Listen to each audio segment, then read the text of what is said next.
भेड़िया आया, भेड़िया आया। एक लड़का रोज जंगल में भेड़ें चराने के लिए लाता था। वह बड़ा शैतान था। अपनी शैतानियों द्वारा दूसरों को परेशान करने में उसे बड़ा मजा आता था। मगर जंगल में अकेला होने के कारण वह उकता जाता था।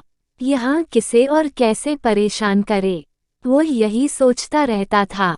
जंगल से ही लगते हुए कुछ किसानों के खेत थे।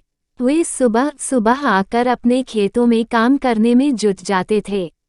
एक दिन उसे किसानों के साथ शैतानी करने की सूझी। वह सोचने लगा कि ऐसा क्या किया जाए जिससे सारे किसान परेशान हो जाएं। अचानक उसके दिमाग में एक खुराफात आ ही गई। भेड़िया आया, भेड़िया आया। वह जोर जोर से चिल्लाने लगा, बचाओ बचाओ, भेड़िया आया, भेड़िया आया। किसानों ने लड़के की आवाज़ सुनी तो वे अपना अपना काम छोड़कर लड़के की मदद के लिए दौड़ पड़े। जो भी हाथ लगा साथ ले आए। कोई फानड़ा ले आया, कोई दरांती तो कोई हंसिया। मगर जब वे लड़के के पास पहुंचे तो उन्हें कहीं भेड़िया दिखाई नहीं दिया। किसानों ने लड़के से पूछा, कहाँ है भेड़िया? उनका सवाल सुनकर लड़का हंस पड़ा और बोला, मैं तो मजाक कर रहा था, भेड़िया आया ही नहीं था। जाओ, तुम लोग जाओ।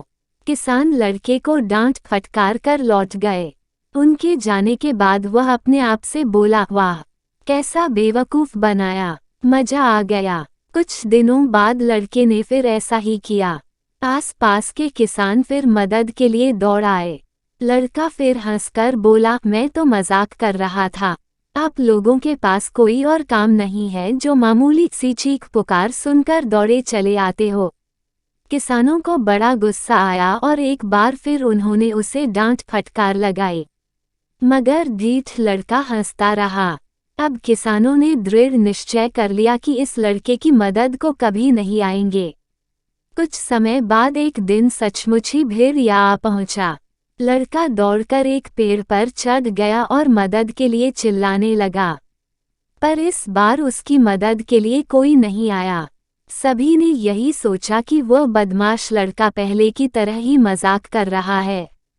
भेड़िए ने कई भेड़ों को मार डाला। इससे लड़के को अपने किए पर बड़ा दुख हुआ। शिक्षा, इस कहानी से हमें ये शिक्षा मिलती है कि हमें कभी झूठ नहीं बोलना चाहिए, क्योंकि झूठ बोलने वालों पर कोई विश्वास नहीं करता है।